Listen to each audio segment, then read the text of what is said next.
focus on red. You know how it goes. It always wants to focus on red. Ladies and gentlemen, welcome to another episode of the Side Projekt Podcast. Let's take a drink, ladies and gentlemen. We're matching the shirt and the mug. Tastes so good. You know what it tastes like? It tastes like glory. It tastes like glory, tastes like success, and tastes like sexualization. Because if you head on over to the Side Projekt merch store right now, the links are in the description wherever it is that you're tuning in. You can get the Projekt Park merchandise right now. The Projekt Park tee. I said that weird because I was going to say Projekt Park tees, and then I went with merchandise instead, so it came out very awkwardly. But the merchandise for the Projekt Park merchandise, all of it, the mugs, the tees, the sweaters, and everything else that comes, the Projekt Things merch that's out right now, the Run It Up merch that's out right now, and everything else that's up there, you can get it on the Side Projekt merch store. And like I said, the links are in the description wherever it is that you're tuning in. And every time you get Side Projekt merch, it validates your sexiness. Real quick, I just want to talk about something very, very quickly. For all the gamers out there, for all the game heads out there, E3, if you guys saw this real quick, E3 is canceled. E3 2023 has been canceled, and I have mixed feelings about that because you guys know I'm huge on gaming, and we haven't really talked about gaming as much here lately, but I'm huge on that, and I've talked about E3 so many times in this episode. I've been to E3s before, and I like them. I enjoy them. But I talked about it in various solo episodes, which we haven't had very many lately. And I talked about it in an episode with the Gaming Duo podcast. Shout out to them. They're good friends of mine and frequent collaborators, where we talked about, before any of this cancellation discussion even occurred, we talked about how we thought E3 was a dying force. You know what I mean? A dying breed, unfortunately. You guys know I'm big on cons. I go to cons. I have fun at cons. I attend cons as guests. I work at cons. I host cons. I do all kinds of shit that involves conventions. So you know I'm in that realm. It's my thing. I love it. But I do think, unfortunately, that gaming conventions are, like E3, a dying breed. Not just E3, but I think, unfortunately, all of them. And I know that may be a hot button to press with some people, but I really do, because we live in a world. Look at E3 as a prime example. And me and the Gaming Duo, we talked about this in depth on an episode a long time ago, where we predicted that with the way that things are for the gaming industry, you don't need a convention anymore. You don't need to have a presence at a convention to reveal your games. Even if some may say, well, but you get to demo the games. Those days are also over. It's been a long time where we can just demo a game, grab it off of Steam or grab it off whatever launcher they even have if you're on PC. You know, they put it on the Xbox store or the PS store, you know what I mean? And you can just demo the game for X amount of time or hours or days or whatever it may be. Those days are, unfortunately, I think, over. And then the days of making huge announcements, unfortunately, in my opinion, even at like something like the Game Awards, those days are kind of also over, because we live in a world where the Nintendo Directs made it much more popular, but all the developers, all the game companies have a scenario where they can just upload whatever it is they want you to see to their social media or to YouTube. You don't need to wait for a giant event to do it anymore. And I'm both like, and I'm sorry this is running on, but I'm so passionate about it. I just want to take a moment to really talk about it very quickly. And I just think that, like, I'm conflicted about it, and we'll talk about it in another episode a little bit more in depth. But I'm conflicted about it because I like it. I love it. It's fun going to gaming conventions, especially something like E3, seeing all of the big guys there, the big shots there, PlayStation, Xbox, Nintendo, all of them there. And you still get to cosplay. You get to play the games. You get to mingle and have fun with people that you meet there. And if you bring your friends, it's even more fun because you get to share that experience and meet developers and meet people that you've been wanting to meet if you want to. And it's just so many like special goodies. I don't think I need to really elaborate on it. We're all convention goers at some point here, whether it's gaming, film, or cosplay, or whatever it may be. Maybe you even go to sex conventions. Who knows? But we all know what's going on at conventions, so I don't think I need to explain it. So I'm kind of conflicted because it's a dying breed in the sense of business-wise and marketing-wise for developers and for companies in the gaming industry. But as a fan, it's also kind of a cool thing that we're gonna miss out on, you know? And is it forever? I don't know. Is E3 done? Is this it? Maybe. What are they going to do that's going to convince these developers and companies that E3 is a necessity for them that they can't do on their own? You know what I mean? So I don't know. I just wanted to touch on it real quick because I don't know when I'm going to get the time to talk about it. But Because we don't really talk about games as much as we used to here, and maybe I should take like the gaming, film, and cosplay slogan of this show, rearrange it to cosplay, film, and gaming instead, as slowly, or maybe even in various large chunks, many are dubbing this show as the cosplay podcast with the many cosplay guests that I have on this show. And I love that, man. It's awesome. I'm thankful. Let's keep that going. I'll get merch that says it, the cosplay podcast, and we'll blow it up. We'll make it like a bigger thing than it actually is, because I think it's only been like a few people, but I'm going to act like it's like, a giant chunk. And this week is no different from his beginning days. And we'll find out if it's one of his true firsts or not, as for fish sticks from Fortnite. I was going to say Fortnite from fish sticks, but it's fish sticks from Fortnite. To his longing, rusted, furnace, daybreak, 17, benign, 9, homecoming. Hopefully somebody gets that reference. His Winter Soldier cosplay. To his variations of Robin and Red Robin. His collaborations with previous cosplays of the week, OB Arkham, Ecto Titan, and so many more. He is a previous cosplay of the week himself. Ladies and gentlemen, let's season that bird and let's put our hands together and give a warm welcome to Season Big Bird. Yes. Hey guys, what's up, man? How's it going, man? I'm happy to be here, man. Long time comings. This is the year of long time comings, dude. I finally featured you as a oh man, awesome, dude. I'm glad to have you here, dude. I finally featured you as a cosplay of the week not too long ago, and then I think I even told you like it's gonna happen, dude. I'm gonna get you on the show, man, and we're gonna talk about it, bro. I got really excited for that. I'm glad to have you here, man. How's the day treating you, dude? Yeah, it's been well. It's been hard work and slow, but it's been there. I got the only thing keeping me excited was that today is the day. Oh, thank you, man. Yeah. Hell yeah, man. Thank you for bearing with me with my quick little banter on E3, man. I know it was like before I'll let people in on a little a secret behind the scenes of how we do things. So like before we even hit record, I told him I was going to do like a little banter thing, and I just improv every like intro and outro. I don't know what I'm going to talk about. I just go into it and have a good time. So I wasn't really planning on having it be that long and talking about E3. No, I got excited. It just went in. So thank you for bearing with me, man. It's gonna get canceled though. That's it got canceled, man. Yeah. Are you a big gamer too, or? Yeah, I love anything that involves good stories. I have Zelda tatted on my neck. Oh yeah, me too, dude. Yes. Are you excited for Tears of the Kingdom, dude? Yeah, I'm excited. I hope it's different from Breath of the Wild. I think so. Did you? I didn't see it. I haven't seen it yet. I'm contemplating on if I even want to watch it. I kind of want to go in for a surprise. But did you see the gameplay? They released a 10-minute gameplay trailer. No, I haven't. You didn't watch it? Are you gonna watch it? I don't think I'm gonna watch it because I want to get surprised too. I know. I've talked to Go ahead. When Breath of the Wild first came out and the gameplay and the trailer started coming out, I got excited. I got like, same. Whoa. Yeah. But the thing that disappointed me of Breath of the Wild is that it's such a huge map, and so many things you can do with the physics and the little the small abilities that you gain. Yeah, but the story is so short.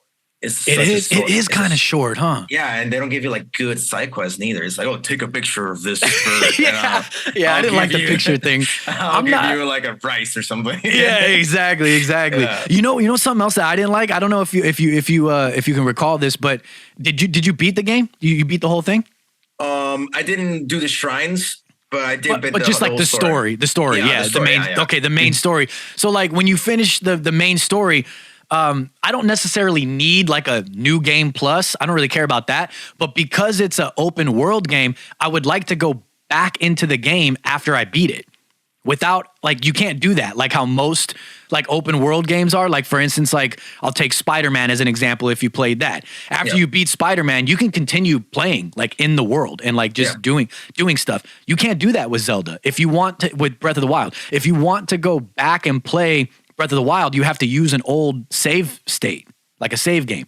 You have to go back and load the old one. I think that after you defeat Ganon, you should be able to just hop into that world after you beat Ganon and just continue doing all your side quests and everything. Yeah, they usually do that all the time in all the Zelda games. That happened in Skyward Sword, so many, Ocarina of Time, Twilight Princess. Yeah, that happened in many. I don't like that. It's the last boss all the time. You gotta defeat the last boss if you want to defeat it again, you can do it. But I didn't get it this time because I saw people like what's it called when somebody beats the game really fast? Speed runs. Speed running and beating Ganon with a stick or something. I always get shocked. I'm like, bro, what? And it's there's so many things to explore in this map. Yet you don't have no objective. You don't have no purpose because the side objective, the side quests are so stupid and they're so short. And I wasn't a fan of all the photo stuff. I don't care about that. Not interested at all. Yeah, so I'm not interested in that at all either. When I first started playing, I was excited because damn, a new Zelda game. I bought my Switch. I even got the Skyward Sword. Oh, nice, dude. Hell yeah. Because I played Skyward Sword. My favorite Legend of Zelda is Twilight Princess. Like, that's my... Oh, dude, that's my favorite too, dude. Yeah. It's such a good game. I played it when I was amazing, dude. 5th grade. And oh my God. Such a good game, dude. I love that game. I'm hoping that they port that or a remaster of that to Switch or the Switch 2 whenever that comes. You know what I mean? But give me something with Twilight Princess, please. Yes. Because you have like all these expectations of like, you played Ocarina of Time. I played Wind Waker, Majora's Mask, Skyward Sword, Twilight Princess. So many Zelda games I've played. And then like I was expecting Breath of the Wild to be this huge story-wise built in, a huge world. And then it just disappointed me in that part. So I wonder how much they had planned. Maybe they did that purposely because they knew they were going to do Tears of the Kingdom, which I believe they... God, it's on the tip of my tongue. I can't remember right now, but I swear they were going to use portions of Tears of the Kingdom as main story DLC for Breath of the Wild, but they ended up having so much more than they planned that they said, fuck it, let's just make it a sequel, an entire sequel. So I think we were going to get more for Breath of the Wild, and then they canceled that and just said, let's do a whole part 2 instead. Oh, damn. So I think that's why partially why maybe the story was so short. They they had more planned, but then they changed the game plan. You know what I mean? Yeah, because I believe that that Breath of the Wild is just like the base and the foundation of what they're gonna do. Yeah, I think so too. Because after Legend of Zelda Breath of the Wild, like the engine itself, so many games came out of that game. Yeah, like dude. From Genshin Impact, that game is built almost exactly like Breath of the Wild. Yeah, and like I really hope that they make a great story this time. And I think it will be. It's also supposed to be I think it's like double the size of Breath of the Wild, like the space. You know what I mean? The storage or whatever. I think it's like, so that tells me that there's got to be a longer story. I would think so. You know what I mean? Let's do it. But oh man, I love these improv conversations, dude. Hell yeah. Let's talk a little bit about your cosplay, man. I want to start this off, at least this portion about getting to know you and everything about your cosplays and everything. I want to actually just dive right into one of my favorite cosplays of yours and get some details on your amazing Red Robin, dude. I featured it as a cosplay of the week a few episodes back. One of your cosplays that I highlighted, and let's throw that up on the screen. And the caption says, "Batman couldn't make it. Sunshine depresses him." And I love that, dude. I love that quote, man. It's so true. Bats does not like coming out in the daylight, man. But this photo is awesome by Valali Photography. The cosplay is awesome itself. The base suit by Gaslight Co. The helmet by Visage Art Productions. But something interesting in this photo, in the caption, it says, quote, "It was a very, very improvised Red Robin cosplay." Like, what about it makes it so very improvised? Like, tell us a little bit about the details and like the inner workings of you pulling this Red Robin together. Like, why are you saying that it's so improvised? The base suit is the suit I always use. Like, my Robin suit has always been the same suit since I started. Apart from the Titans one. But that suit is the Gaslight one, the one with the green shoulder pads and everything. The thing is that for Dragon Con, I wanted a black and red suit. So I was thinking with Obi, I was like, I need a black and red suit. Yeah. And he was like, yeah, we should get one. And I was like, wait, my suit is already red and black, but the only green thing in my suit is just the shoulder pads. Yeah. So I just printed new shoulder pads. I used some gauntlets that they were for my friend, for Sergeant Boy, and the neck piece and everything from Jay Curtis. And that's the suit I used for Dragon Con. And then for this convention, I was like, I want to do Red Robin. So I printed the cowl and I did the symbol. And So cool, dude. I matched different stuff together, and I was like, this is the Red Robin I'm gonna do. I That's did so this cool, like in 'cause 2 days. No way, because you're a prop maker as well yourself, right? Yeah. I make props too. Yeah. So and you the thing you is that this helmet wouldn't have been this cool without this. Like, yeah definitely, dude. And so like, you printed it yourself too? yeah, I printed it myself. Oh, so you do 3D printing as well and everything? Yeah, I do 3D printing. That's I pretty printed cool, the dude. gauntlets. I did the shoulder pads, the belt. No, not the belt. The belt was 3D even cosplay. It was Luke. And the symbol, the cowl, and the shoulder pads and gauntlets. That was all me. Nice, dude. And are the eyes? Because I can't quite tell. Do they actually light up, or is it just for the photo? They light up. They light up. Nice, dude. That thing, the light up thing, that was on Fernando. That was Ecto Titan. Oh yeah. And I was like, bro, do you have like light up eyes thingy? Because I don't have them, and they won't arrive on time. It's been so like another improvised moment last minute. He was like Fernando is always like, he gets angry when you ask him for help. He's like, oh, like, why would I give you this? And then he's like, here, have it.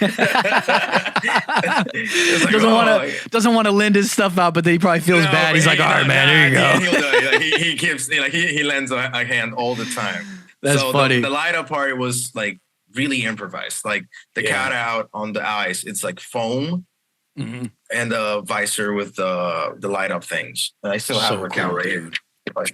Oh, nice, man. Like you can't see it right now because I had to remove it because it was warped. I left it in my car, so it's kind of damaged. Yeah. But yeah, it's supposed to have like some pieces in the inside with the lights. It was kind of uncomfortable. Yeah. I'm not gonna lie to you, it was kind of uncomfortable. Was it really? Yeah, it was kind of uncomfortable. Like it hit my forehead really hard. Oh man.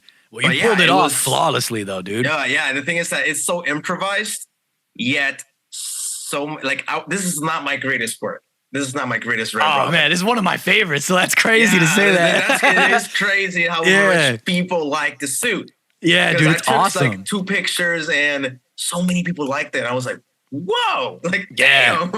And Obi was like, bro, it looks really good. And I'm like, I know, but I can do better. Like this is like, it's amazing, dude. Yeah, it's a really improvised suit. Yeah, that's really cool, man. And you mentioned that you only took like a couple photos, and that was actually kind of going to be one of my questions. Is like you don't have very many photos. I think it's only like 3 or something on your Instagram that are up there, and they're all equally amazing. Such as this phenomenal shot right now, and I'll throw it up on the screen by Sam Kuso Photography, and it's edited by the talented Wins 1998. Can you explain a little bit about the idea behind this photo and where exactly the recreation from it came from? Because I know what it is, and it's awesome, but there may be people out there that may not know exactly what you did here with this recreation. First of all, like shout out to Sam Kuso. He's a great photographer. In the conventions in Puerto Rico, there are like many photographers. It's like Oscar, he's Sam Kuso, and Vijali. They're always there to, shoot cosplayers, and they do it completely free of charge, and they always send you the pictures the day after. It's amazing. The thing is that for this like picture, I didn't have any idea what I was gonna do.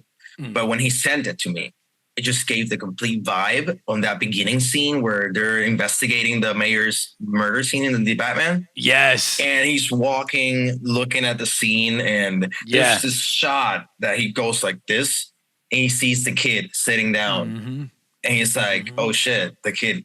Like it happened the same, he was relating. Yeah, he relates to him. So you see, like Bruce's his look. It's like the side eye and everything. The side eye and the watery eyes. Like that emotion that Robert Pattinson pulls off as the Batman. So I told Wentz like, hey bro, like I want to recreate the scene, but imagine if like Red Robin is the one going to the murder session, to the murder site, and that's what we did. So he completely took my image. That's what he did. Like Wentz is amazing. Cool. He takes my image and just makes it whatever he has to do to make it cool. Damn, and he did it. And this is my favorite picture of my Robin suit. It's amazing, dude. I love it. And you've got like the cops in the background as well. And you see some blood on the floor, the messed up windows in the background. And I think is that a sink back there with dirty dishes in it too? It's a sink with dirty dishes. God damn, the attention to detail, dude. You know what I mean? Yeah, and you can see like the light up eyes is like they're blue right now to give that hint of detective mode from Arkham Yes, games. dude. Oh man, the attention to detail, dude. Yeah, I told him like, hey, make him light up in blue, like in bluish color. He's like, let's do it, bro. Oh my God, so cool, dude. Suit by Gaslight Co., belt by Do You Even Cosplay, the cape by Ecto Titan, the neck piece by Jay Curtis. Man, Jay Curtis, you are everywhere, dude. You know what I mean? You are everywhere, man. He's like every episode I have, I'm mentioning Jay Curtis. You know what I mean? Amazing. He's yeah, amazing work, man. Amazing work. Dude, you know, speaking of the Batman, dude, it's like, real quick, I want to talk to you about the Batman. So like in a previous episode with Imposter Cosplay, I mean, since we're talking about it and since you did that rendition, you know, which is, by the way, real quick, sidebar back to that. Amazing idea about you doing Red Robin with that scene. I just want to say that real quick before we transition. Like, such a cool idea. I love when cosplayers take like cool moments from a movie that may not be their character, such as what you did with the Batman and Red Robin, and implement the character that they're cosplaying it as in that moment. Or like such as the flurry of cosplayers that did like the nightmare sequence from Zack Snyder's Justice League with like Nightmare Robin, you know, Nightmare Arkham Knight and things like that, you know, Arkham Red Hood and like Nightmare Red Hood and like all of these that did those. I love when you guys do those moments because it's cool to see like what we could have had or would have had or maybe what's in an alternate universe. You know what I mean? So those things are always really cool. So kudos to you because that's an awesome shot. But appreciate it, bro. Speaking of the Batman, where you took the inspiration from on that, in a previous episode with Imposter Cosplay and then also Bradman Cosplay, previously known as Batman of Columbus, Ohio, and Vicus Vids as well. And I think I even spoke about it with the Legion of Geeks. We talk about a lot of DC shit here. You know what I mean? So there's a lot of different people I probably talked about this with, but we spoke about the villains in the Batman sequels and who it could be. And Clayface is one that everybody has brought up. And it's seemingly been confirmed. I don't know if you saw this, but it's confirmed that, Clayface will be playing a large part in Matt Reeves' Batman sequel. And I'm super excited to see this, but I also have some concerns or maybe curiosities. I'm not quite sure if they're concerns or not, but in Matt Reeves' iteration of the Batman, so far it seems to be a very grounded in reality type Batverse. Like, and what I mean by that is like the way that he's telling the stories, the way that he told the story of Riddler, the way he's telling the story of Batman. It's not a very like heavily CGI monsters and creatures. You know what I mean? Down to earth Batman. Yeah, like down to earth. Happen. Yeah, exactly. And I mean, anything could change. Who knows where it's going to go? But it just seems like that's the theme that he's going with. And being the look that he has with the Joker as well, I'm slightly leaning towards the more of a possibility that his version of Clayface might not be a big brown dripping abomination of clay, if you will. You know what I mean? I was thinking just about that. Yeah, it might. It won't. Yeah, it's probably going to be more so on the lines of just like a disfigured human being, maybe. You know what I mean? And plus, I'm not so sure that a Clayface that we think of like in the comics and animation would even fit in Matt Reeves' style of Batman. But who knows? Maybe if we see it and it looks awesome, it works. But I want to know, like, what are your thoughts on it, man? Like, do you want to see a more animated or comic version of Clayface in the Batman, or maybe in even Brave and the Bold, if that ever happens? He appears in that as well. But as far as like the Batman, what are you looking forward to with Clayface? And are you looking forward to Clayface at all? The thing is that I saw that somebody said, just an article that said that they're thinking about making him the main villain of the movie. Yeah. And I think that Clayface deserves to be like a side character, like a side villain. Okay. Like he's making the chaos in the background, like making himself look like other people, almost like Hush, but right. in a more morbid type of like nasty way, you know? Yeah. You can see it's not the person, but he gets away with it anyway. Right. And in terms of your question, I'm sorry, I almost like no, it's fine. That's fine. In terms of your question, I completely agree with you. Like, I don't see Clayface in this universe unless they go for like a realistic explanation. Not realistic because it's a comic book movie. Yeah, but more of a as realistic as you can get, I guess. Exactly, like how they did in The Last of Us. Like they explain how the zombies were. I mean, the clickers and the stuff were made, and it's something that can actually happen. So you get scared of it. You're like, fuck, like can actually happen. Yeah, exactly. So when it comes to Clayface, I always think about a guy like a skin changer, like a guy that just completely changes his whole complete body, Yeah. and not in like a clay nasty looking way, but he can change his form, his facial expression, his muscles, his bones, and that can make him like way more nasty than just a bunch of clay. It's funny that you say that because it seems like a lot of people are kind of got similar ideas, because I was talking to Imposter as well off, not in an episode, but just him and I having a conversation on Instagram. And he mentioned something quite similar to what you said. So it seems like people are kind of thinking along the same lines. And I don't know, like I kind of agree with you actually about like Clayface being a side villain. Like I've been wanting to see Clayface in a Batman film in general. It doesn't necessarily have to be the Batman, but I've just been wanting to see Clayface. But I also, with my excitement of wanting to see him, I agree that he might not be the main villain of a Batman movie though. Yeah. You know what I mean? I don't know if he holds that mantle. Neither. Like, he doesn't have the motive. Yeah. Like he's always like, oh, I'm an actor and blah, blah, blah. Yeah. It's like, he always like doesn't have like a main, like a story, like a purpose to like fuck up Gotham for a reason, like Mr. Freeze or something. Exactly. But the thing about Matt Reeves' Batman is that I don't kind of see him with big villains. You don't think so? Like, I don't think so. Like I don't see that Batman with big villains. I believe that Matt Reeves will take care of like ground to earth villains. Like let's say Mr. Freeze, it would be like the largest big bad wolf, I would say, for a movie, because they can explain it. Yeah, they can go a little over the top, but it's still kind of realistic. Yeah, because you can get away with it. You can make a frozen gun. You can get away with it. Right. But they should cover, instead of going for like CGI monster characters, they should cover like ground to earth, human looking characters, like let's say Professor Pig. Oh shit! Yeah, why didn't I think of that? Yeah, or like Poison Ivy. Like Poison Ivy could work too. That could work too. This guy, they never used him. The ventriloquist. Oh shit! Yeah, there's another one. Those characters, they need to be investigated. Yeah. They need to be. They need detective work, and that's where Batman's the Batman comes. Yeah, dude. That was actually going to be one of my questions. I was going to ask you what other villains that you wanted to see, but you nailed it, dude. Like I don't know why I never thought of Professor Pig. Like that could work perfectly in that world, in my opinion. Like my number one go-to was always going to be Mr. Freeze, because I kind of agreed. Like they can go a little bit over the top, but it's still kind of in that realistic realm that Matt Reeves seems to be going for. And I still kind of stand by that. I would love to see Mr. Freeze in this Batverse. But man, Professor Pig is a great one. I don't know. Could they make him a main villain, or is he also kind of maybe a side villain? I don't know. But either way, Professor Pig fits perfectly in this world. The thing is that when I think about Professor Pig, he's exactly like almost like the Riddler. And you saw what they did with the Riddler in this movie. Right. They made him a complete different, like more in-depth character. Like I actually got scared of that Riddler, because I always thought like Riddler. Paul Dano did a great job. Character. Like I was like, Riddler's just stupid, bro.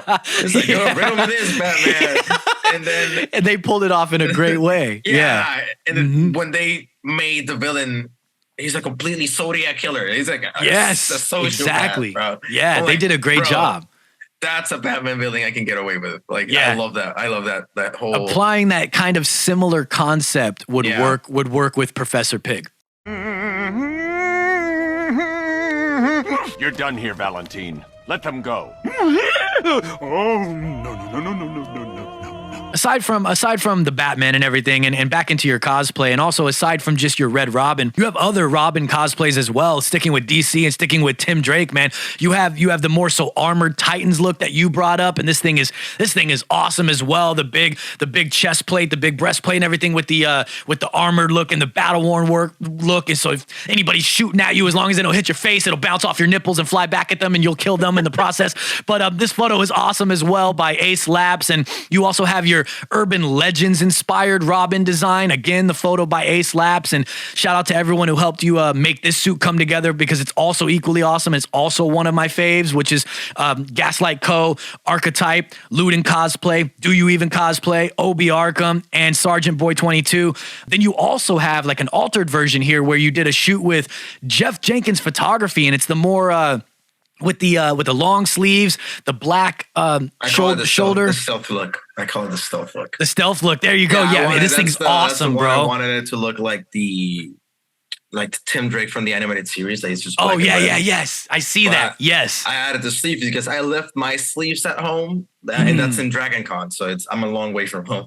Oh, so shit, yeah. I asked Fernando to like, hey man, can I borrow your shirt? He's like, here, have it. Once again, definitely, man. You even got shots with previous cosplayer of the week, Alter Ego Prodigy, in his Nightwing suit. Same photos by Jeff Jenkins as well. And then you've got even more iterations that I'm not bringing up, but they'll probably end up being thrown on the screen while we're talking about stuff. But with all your iterations of Robin, like, do you have your own favorite that you've done? Or if you can't narrow it down to one, maybe like a top 2 or a top 3 or whatever, like what are you feeling most about your own Robin cosplays? Oh, damn.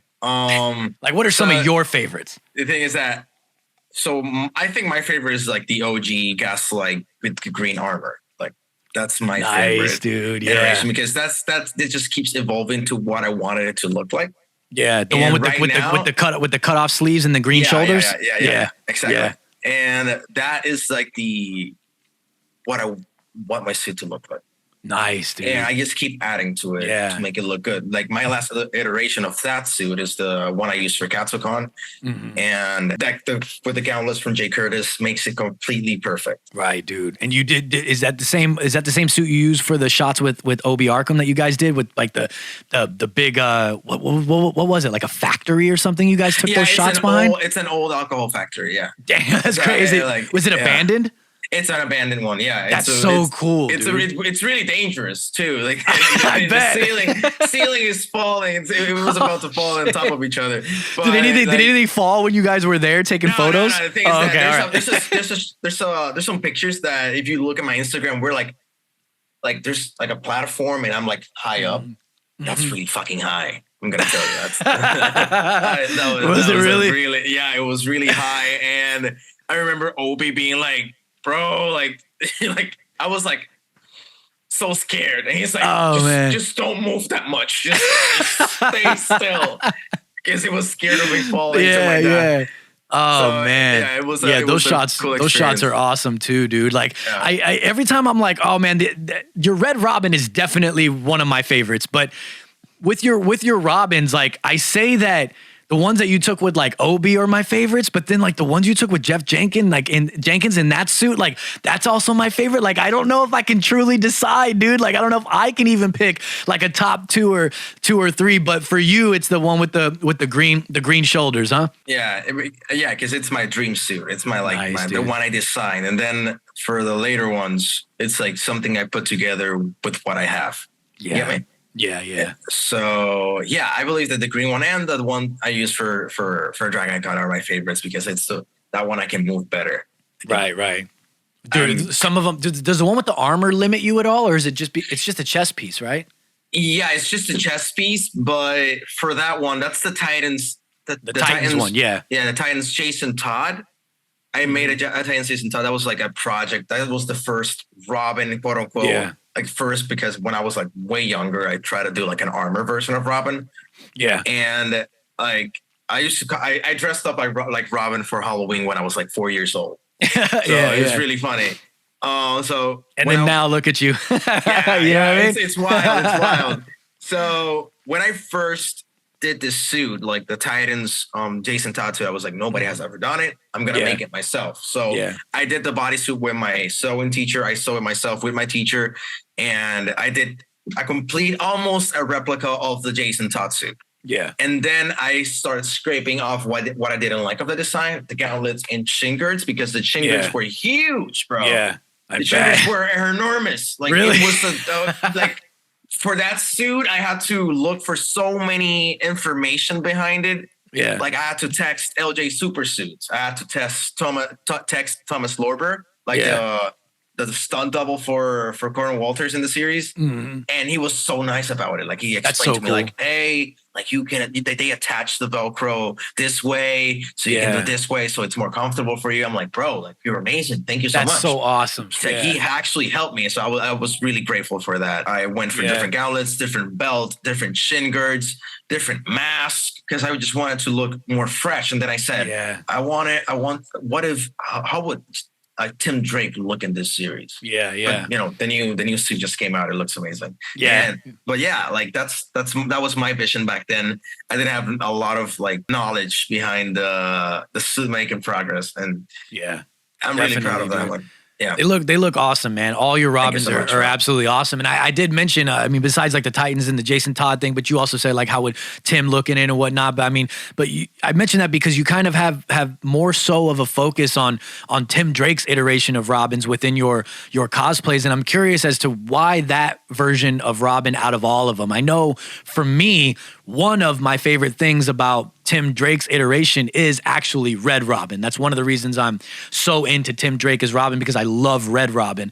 I just love the suit. I love the look of Red Robin in general is one of the things that draws me in. The hood without the ears, the white eyes. It's a really dope look in my personal opinion, and that's what makes me like Tim Drake's iteration of Robin because of his Red Robin. But so whether it's something from a storyline that attracted you, a comic itself, an art piece, the suit design, maybe you just love the suit design. Is there a specific reason for you why you have such a focus on Tim Drake? It's just the character per se. Like it's like Tim Drake is the equivalent to just a really smart dude. Yeah. Who has so much on his plate and he's handling the way he thinks it's right. Yeah. And with that, being a young lad like me, like I'm like being a really young dude, really inspires me. Like, hey, like this dude has so much on his plate, and look how he handles it. Yeah, and it's really a truly inspiration. But aside from like looks and designs, like this is how I think. Tim Drake is the third Robin. Yeah, there's been two Robins like before him, who right now are Red Hood and Nightwing. Like, top of the Bat family members. So his suit or whatever he's using needs to be a combination of these two, of Jason Todd and Dick Grayson. So that means that he's gonna have like the best tech. He's gonna have like the best fabrics, like the best armor, because he learns from the others' mistakes. Yeah. And aside from that, like Jason Todd and Dick Grayson, they weren't Robin for a long time as Tim Drake. Yeah. Tim Drake has been Robin since and he has so many different suits that just makes me want to like keep my eye on him. Those like different like type of designs makes you see like this kid grows. Yeah, he just keeps growing to he is Robin. Because Dick Grayson grew up to be Nightwing. Jason Todd died and, came back from the dead and became Red Hood. Yeah. Like Tim Drake stays Robin. He is Robin. Like he's nobody else. He is Robin. And then even when like the same vein where like Dick becomes Nightwing, Jason becomes Red Hood, like Tim becomes Red Robin. Yeah. Becomes Red Robin. It's still Robin in the name. It's, you know what I mean? Robin. Like he's Robin, dude. He doesn't change weapons. He doesn't change anything. Only the cowl. Like he only just changes to a more mature looking like suit. He's not wearing like tighties or anything. He's like a more mature looking suit. But then he changes back to the like Urban Legends suit that I completely love. Yeah, like, that's a good one. That's one of my favorite looks. Like the green shoulder pads, green gauntlets, and just a completely simple look on his suit. I love it. Like, that's my favorite one because that's Robin. Yeah, he's. I don't think he gets mentioned enough. To be honest with you, I don't think he's like. I know like if we're in like films and everything, it's obvious that we'll probably get Dick Grayson first, Jason Todd first, and then even with like Brave and the Bold, there's already a Damien. It makes me always question like.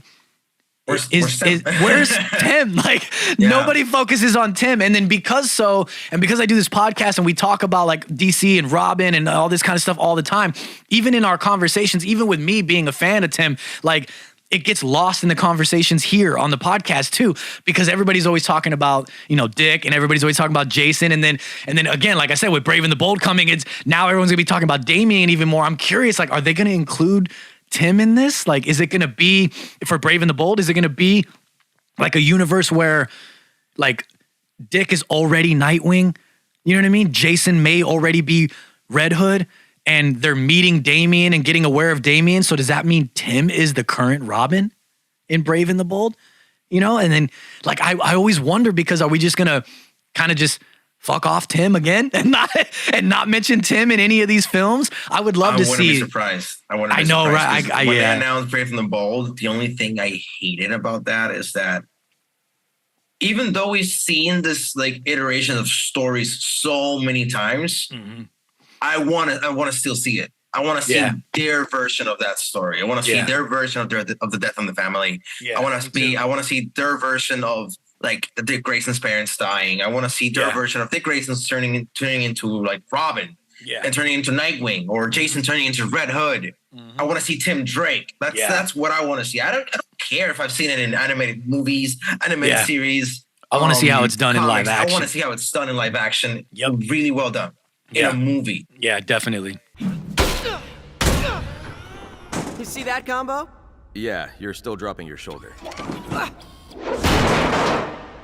Red Robin saves the day again. Are you planning on doing any more with your Red Robin? Like, are you planning on bringing that back or doing any more? Are you thinking leaving that in the past and moving forward with different Robin cosplays? I don't use this. Like, the thing is that like I said before, like my Red Robin suit is not what I wanted it to look like. Yeah. So if I do it again, I'm gonna do it completely like well done this time. I want to do it nice with how I vision it. Yeah, and I want to do I wanted it to make justice this time.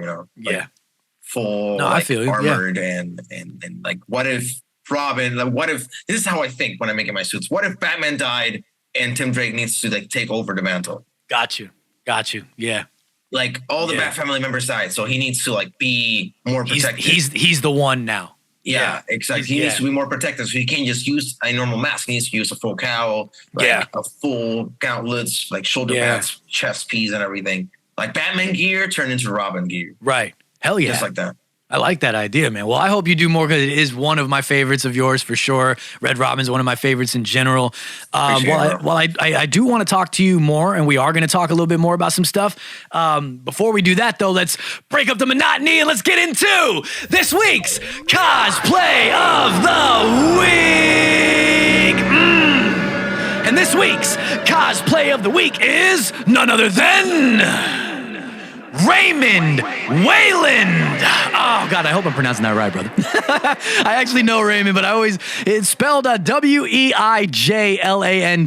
And he's told me how to pronounce it, so I hope I'm pronouncing it right though. But keeping with theme a little bit, I'm throwing it up on the screen right about now. And it's of Robin, but it is Jason Todd Robin. And the caption says, "Allow me to introduce Jason Todd, a.k.a. Robin." And he goes on to say, "Thank you so much to everyone that has put in work on this suit. It's been a long process, but it's finally finished. And I couldn't be more proud. I cannot wait to debut this suit at WonderCon next week." At the time of writing that, but he was already at WonderCon, as WonderCon has already happened, and I was at WonderCon, and we met at WonderCon, and I shot shit for him at WonderCon, and I'll throw that video up in a minute.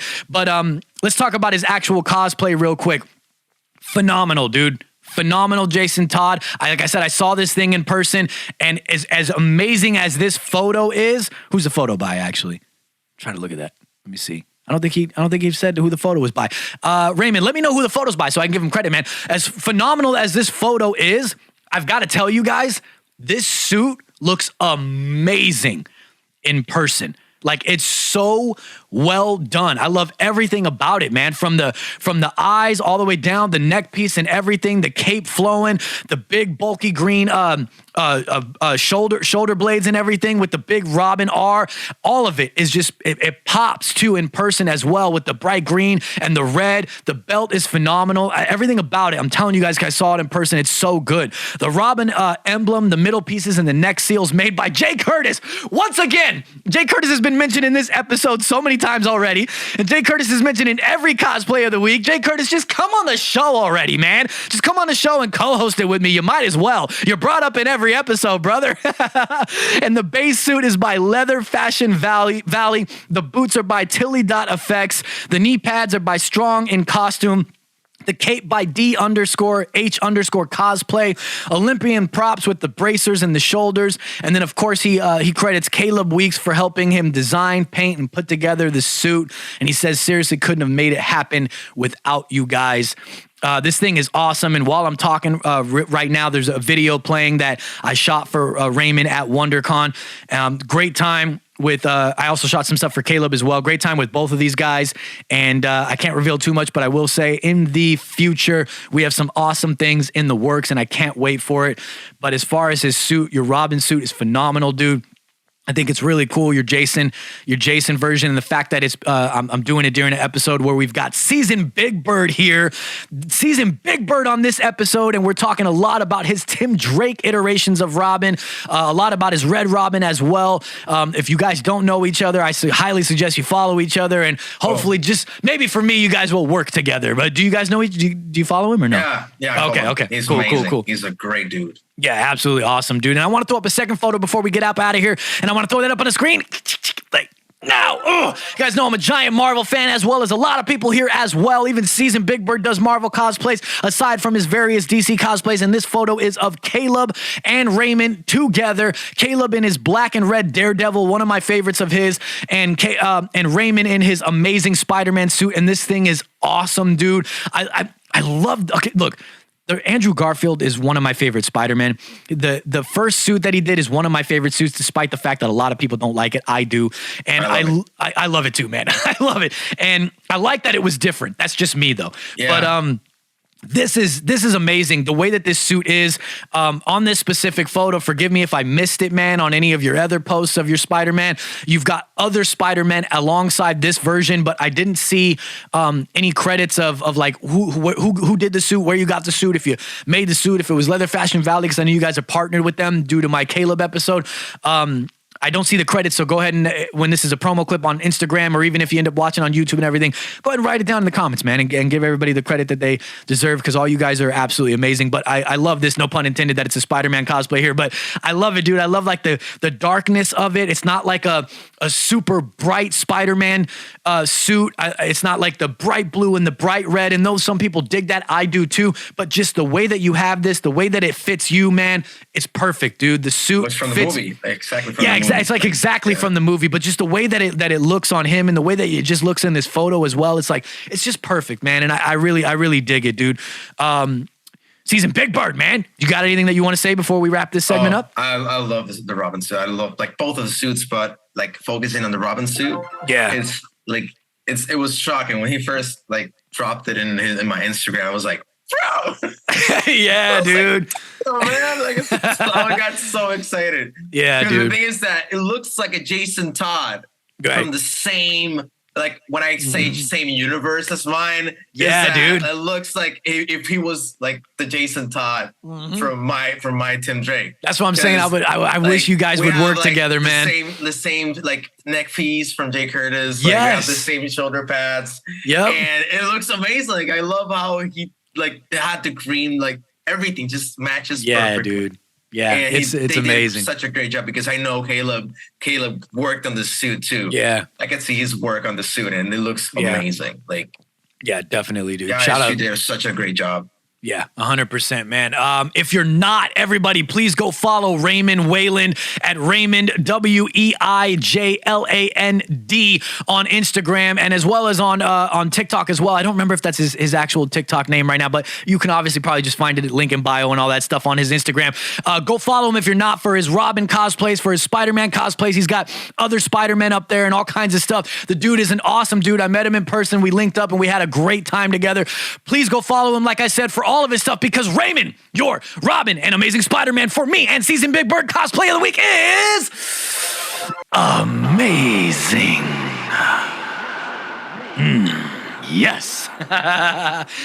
And real quick, ladies and gentlemen, this episode is brought to you by Anime Las Vegas, except hold on. I already did an ad for Anime Las Vegas on my other show, Anime Talks, which is exclusively on the Anime Fire official network.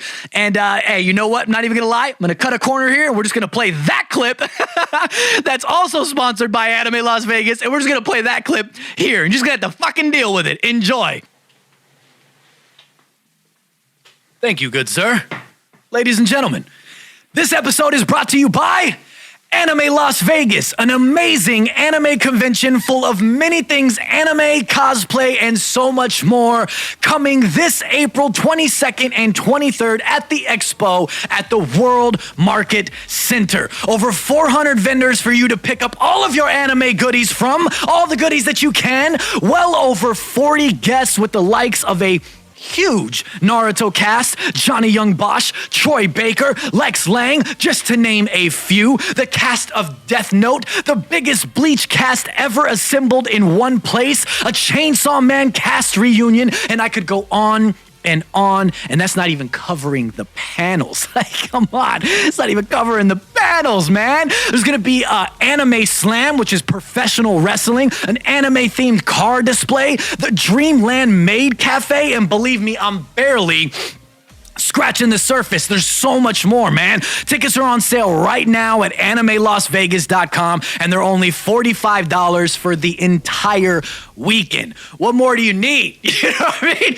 What more do you need, right? Well, maybe you need the after party details, and that is on Saturday night, April 22nd at the Worldview rooftop at the same place that the convention is being held, so you don't need to go anywhere else. It's at the World Market Center. You can go across the street real quick and get some food if you don't want any of the food that's there or the food trucks or anything that's going to be there, and then you come back, you take a little bit of time, and then boom, hit the after party at the same place that you were already at, and it's hosted by me, myself, yours truly, alongside my co-host for it, Mackenzie Fox, and we're going to have karaoke, we're going to have a DJ, drinks, and it is 18 plus, so make sure you bring an ID, dancing, and live music from the emo pop tribute band, 30 Fallouts to Romance, and so much more. Tickets for that are only $20, and they are also available at Anime Las Vegas. So go out there and get them, and come say hi to me, hopefully in a Miss Makima cosplay or Misa Amane.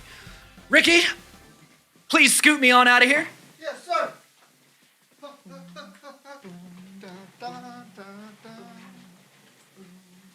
All right, awesome.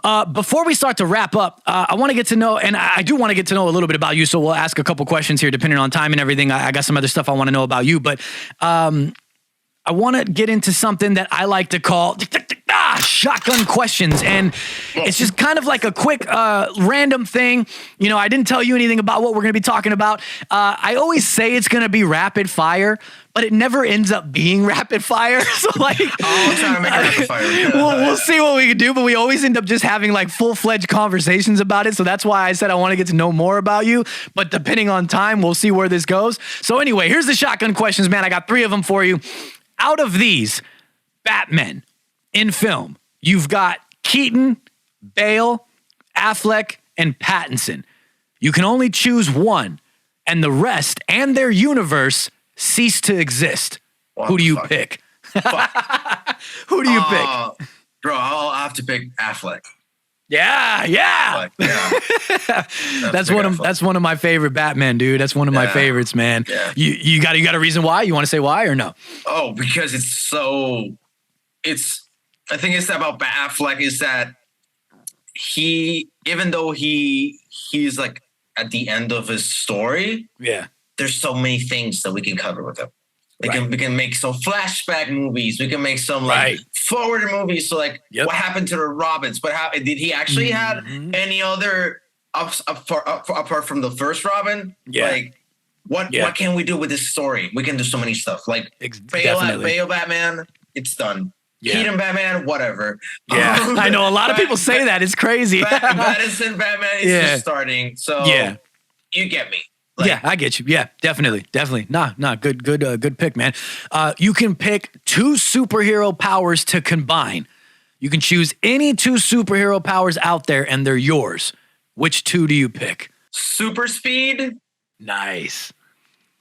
and I can't say this in English. I don't know how to like in this like being indestructible. That's it. Oh, okay. Yeah, I get you. Yeah. No, that's a good one, man. Because That's good. if I run and I crash myself into a car, I'm gonna die. So You don't want to die. Yeah.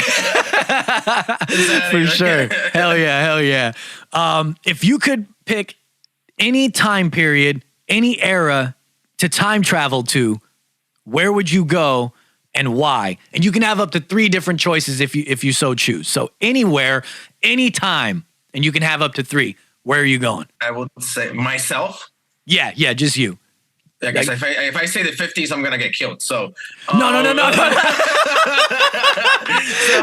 But see, okay, let me preface something because this always like this time travel is such a complicated thing. So like every time I ask this question, people always kind of have like questions for me, like, are we just time traveling and are we interacting, or are we time traveling and observing? Like, is there rules? Like, what if we change things? Because then there's like a butterfly effect and it changes the future. Everybody always has questions for me, and I'll say it every time. I have never fleshed it out that far. Like I've never really thought about it. So I have no idea. So just pick whatever you want to pick and whatever rules you want to do. It doesn't matter. Just where you would go, 80s. 80s, nice. Yes, dude. Like technology is going at its peak, like almost like it's growing. Yeah. Music is amazing. Oh, phenomenal. Simple times, man. Like I would say still simple like, times. Yeah, geeky times. Like geeks are like nerds are just hidden still. Yeah, So, like, you're right. yeah, Not as big as we all are today. It's like out in the open. Like getting together with your friends, like playing Dungeons and Dragons, like exactly. And stuff, like riding Hell your bike. Yeah, definitely, dude. Those times, yeah, bro. definitely. Yeah. You got any more? You could pick up to 3 if you want 3, or if you just want to go with one, you can go with one. Oh, fuck. Yeah, it gets crazy, huh? Yeah. I know, right? I would say 70s, and I would say the Wild West. Like nice, dude. Like, yeah. I don't remember what time was it, like the Red Dead Redemption era. Yeah, I feel you. What is that, like 1600s, 1500s? Yeah, like Arthur Morgan, I want to talk like this all the time. Yeah, exactly, dude. Yeah. Good choices, man. Hell yeah, good choices, dude. So anyway, that's shotgun questions. I think you're the first one to get through it that fast. I think you're the first one ever to get through it that fast, man. That's pretty cool. No shade to anybody else. Like it's whether you go through it fast or you go through it slow, it doesn't matter, man. You know what I mean? It's like for it. I know. Oh my god! Fuck him. No, it's cool. Hey, some people get more in depth, and others kind of know what they want right away, man. Either or is always a good time, dude. Before we get out of here, man, I want to get to know you just a little bit more, dude, and let everybody get to know you too. Like, how did you even get started in all this, dude? Like with cosplay and everything. I know you mentioned like dressing up as Robin back in your younger days and everything, and then now here you are cosplaying as it. So like the cosplay game, the cosplay community, like why cosplay and how did it all start? So and one more thing, and was that Fortnite cosplay one of your first cosplays? The fish sticks cosplay. Okay, I'm gonna answer that question. It was not. Okay, one of my right. first cosplays. That's an awesome cosplay, though.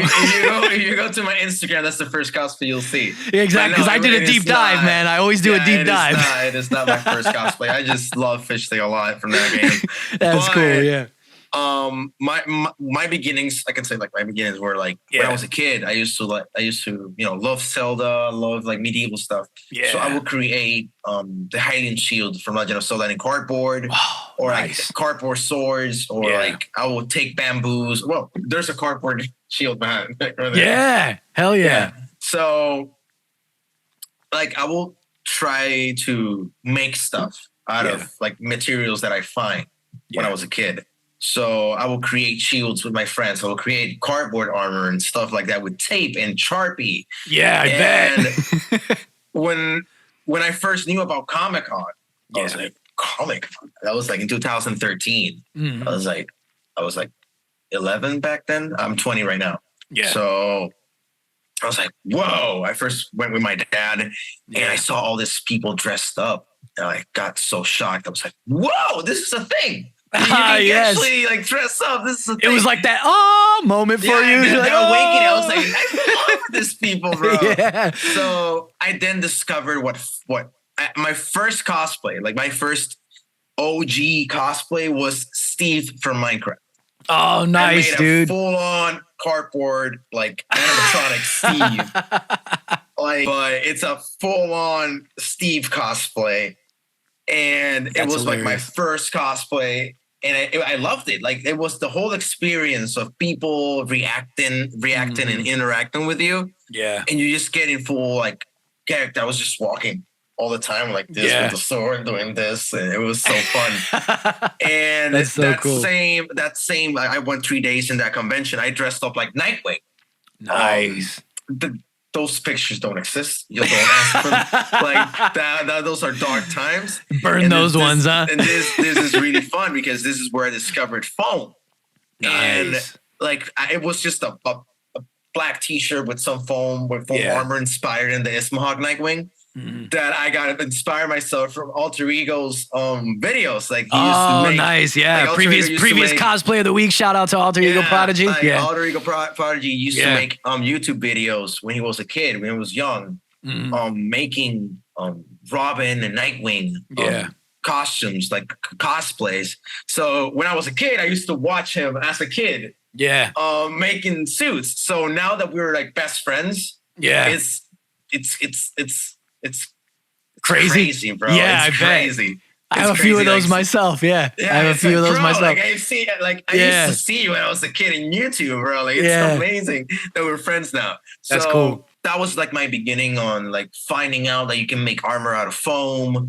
And I make Genji from Overwatch. I love Overwatch. Yeah. And like I made fish sticks from Fortnite, and it was just like so many. I made Red Hood too. Yeah. And so many like random cosplays that they're just like passion projects that I sit down. I'm like, I want to do this right. And I do them.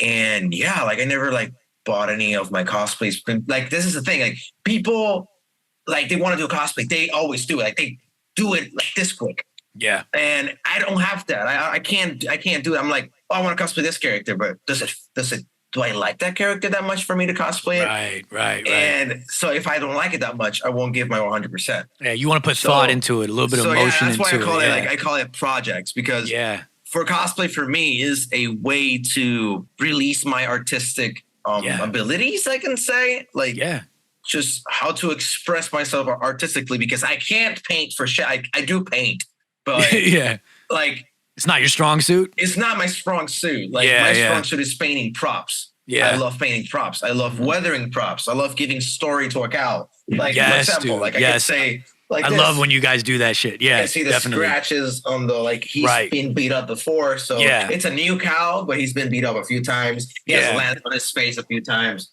And that's what I like giving a story to a suit, giving like a background, like making it functional. And that's a thing that we do all together. Like me, Obi, Arkham, Fernando, Titan, and Sergeant Boy. We always sit down and be like, I want to do this. Like, what do you guys think? They're like, oh yeah, you should do it this way. Oh, we should do it this way. It's the thing that when we do a cosplay together, it's not a me thing. It's a we thing. That's cool as hell. Yeah. It's a we thing. It's like, what can each of these individuals do to help each other out? Like whether they are ideas, whether they are abilities, whether they are like contacts. Like, oh bro, like I have this person that they can do this. We should call this person so they can help us do it.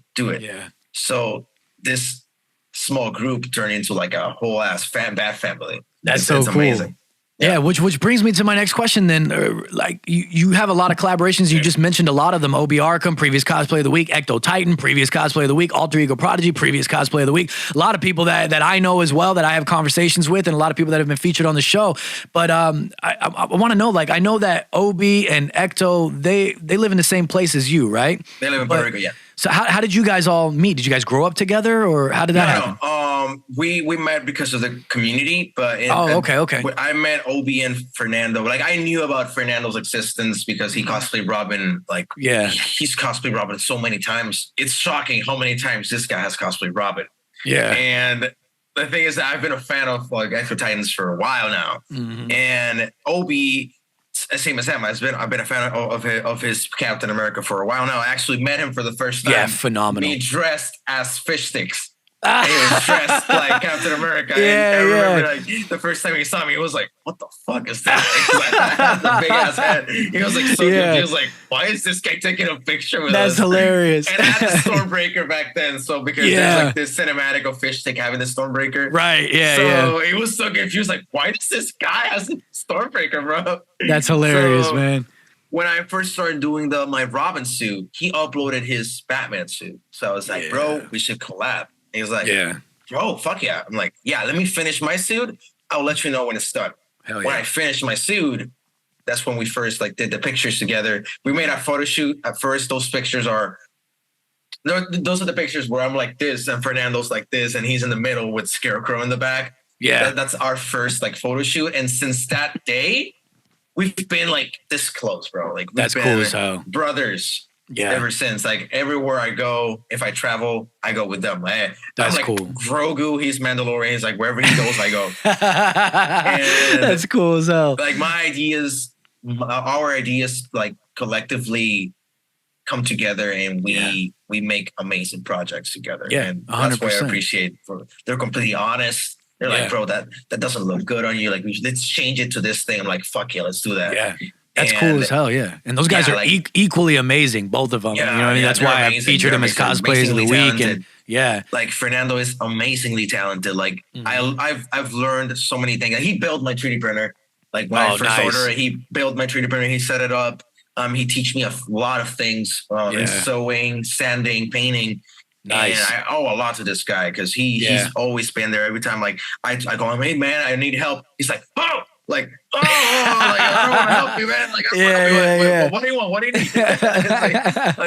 When I first asked him to make my cape, he's like, I'm not telling you a cape. What's wrong with you? What's wrong with you? Anyway, what length do you want it? What color do you want it? I was like, that's so cool, though. Yeah. It's like, he's so funny, but he's such a nice dude. Same with Obi. Obi is always there for you. Yeah. And like, they're amazing people. Yeah, Obi's a really cool dude too, as well as Ecto Titan. And shout out to Obi, man. Obi's kind of been a supporter of mine as well since like almost day one. Since he found me, he's always been a supporter. So I appreciate the love back and forth as well. And then also Alter Ego, man. Like being that you're in PR, like how did you guys even link up? Did you meet for the first time at Dragon Con, or was it before that? Yeah, we met in person for the first time in Dragon Con, but since I know him from his old YouTube videos, I've been following him ever since. And when I first started doing my Robin cosplay, I messaged him like, hey bro, like I'm making this suit. Like, what do you think? Yeah. He freaked out. He's like, bro, that looks amazing. Yeah. Like, we should like collab and do stuff together. I'm like, bro, you're my hero, Brian. Like, you're the one I look up to. Yeah. And when I started doing my suits, he followed me on Instagram and we started talking ever since. Like, it's been like 3 years ever since I came out with my suit, and we've been brothers ever since. And when we first met at Dragon Con, it's like if we met like years ago. And that's cool. I saw him again at CatSuCon. It's same experience. Mm-hmm. Amazing dude. He's such a humble person. I love him with all my heart. That's awesome, dude. Hell yeah, man. You got some. How long have you been cosplaying though? Like officially, when did you start? You said 2014.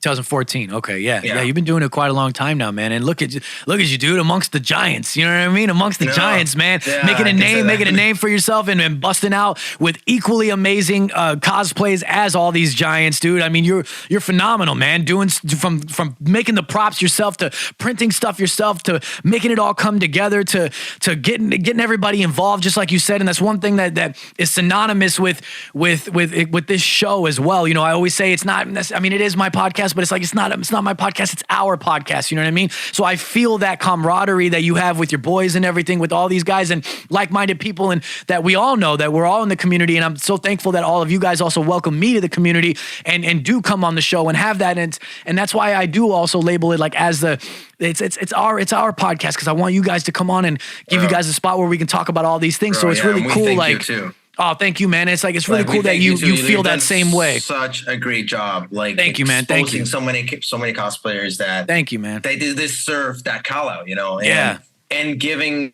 that. You guys work so hard, dude. You know what I mean? I You guys appreciate work. it You guys much, work bro. so Like, hard like for having a platform amazing. where you expose so many cosplayers and so many talented people in general. Like, it's amazing, bro. And I really Thank you, appreciate man. that. And I know so many people appreciate that too.